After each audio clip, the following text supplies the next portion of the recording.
So someone recently asked me how many brands of throwing knives I have, and I had no idea what to say because I have so many knives. What I have in front of me is every type of knife I have. I excluded all the multiples, so I only have unique knives. I haven't even counted it, so I have no idea. 14, 15, 16, 17, 18, 19, 20, 21, 24, 25, 26, 27, 58, 59, 60, 67, 69. Oh my god, 70! It's a RAM number. I would not have guessed I had 70 unique knives. As of what brands I have, that's a kind of a harder question. Libra, Crescent, Z, Lowe's, 16, 17, 18, 19, 20, 21, 22, 23. I have about 24 brands of throwing knives, if you could count some of these as brands. The best way just to talk about some of my throwing knives is tell you from the beginning how I started all the way up until now. When I first started throwing, which was, I was young, I think it's around 2001 or 2002 is when I started throwing, so it's about 13 years ago.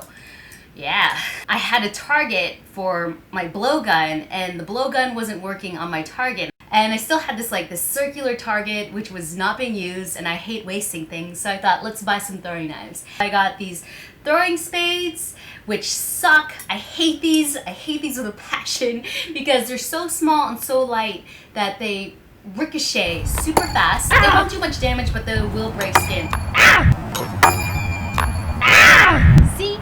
Do not go for anything this light and this small. I hate these things. I hate them. It's not good. Then I moved on to what looks like what I thought at the time is more of a Gil-Hibben throwing knife, but I think it's more related to Ossetters. And this is an Ossetter throwing knife. This would be like a small one. The tip bent on these, and after that they wouldn't stick anymore, because what you need in a throwing knife is a point, something pointy, and if you lose the point, which these did, they won't stick. My sister actually gave me these are throwing spikes. It went with a costume she had. And honestly, I was throwing these a few months ago, and I was able to stick these from very far away. With throwing knives, people think that the heavier the knife, the better, which is great for rotational knife throwing. But for no-spin knife throwing, there's something about a conical shape that allow it to travel very far. They're very light, they're very aerodynamic, and I can get these spikes in MSR Shuriken to stick a lot better than, say, this 14-inch classic throwing knife.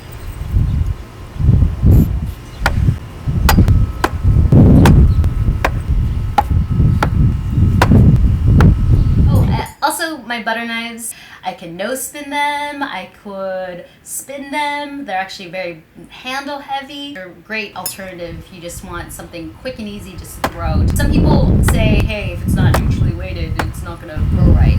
No, it doesn't matter.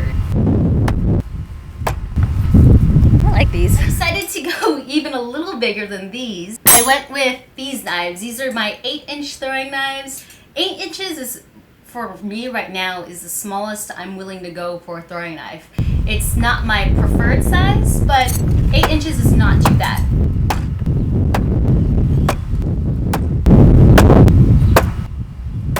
Later on, I decided to try some throwing stars, and these are the ones I have. These are so easy to stick. I did a video where I was rolling around and throwing these Senban Shuriken and throwing cards. So if you want something that will stick easy, make sure it has a ton of points like this one.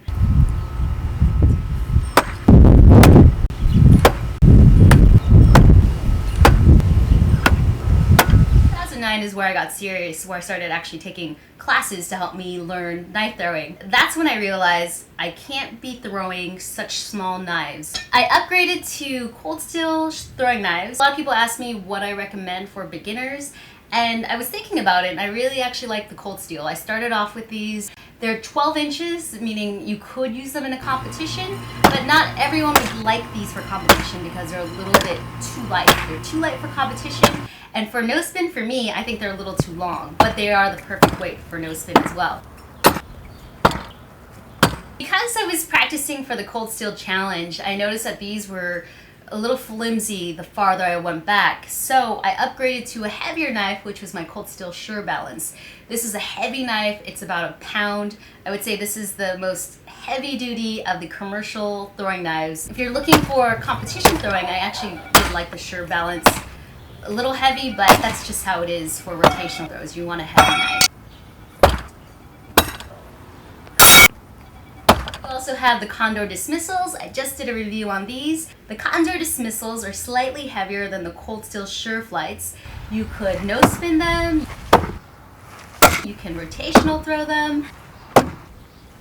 I also was thinking about what other knives I could buy, and I bought these. These are the John Bailey Boker Ziel, designed by John Bailey, a knife thrower. And I like it because it's slim, it feels comfortable in my hands. So I actually like this. You just can't use this at like the Colt's Challenge.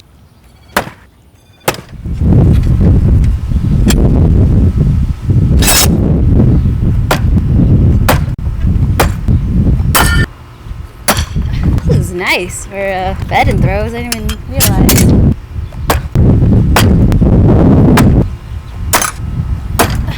When I first started knife throwing in 2001, I didn't have a lot of resources available to help me with knife throwing. But the one thing that was available was a website called Throwzini.com, and I really liked it. It had a lot of helpful information. Interestingly enough, Scott Gracia from the Throwzini website sent me some of his throwing knives from his store, and these are the ones he sent me.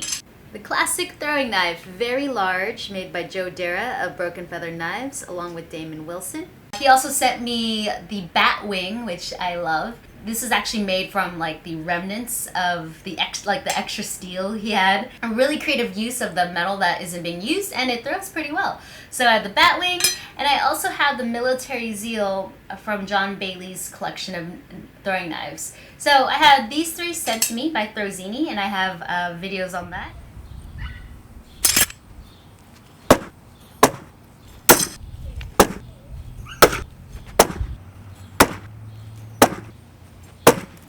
Bill Page sent me these. This was the EK #1. I actually really like this one. I love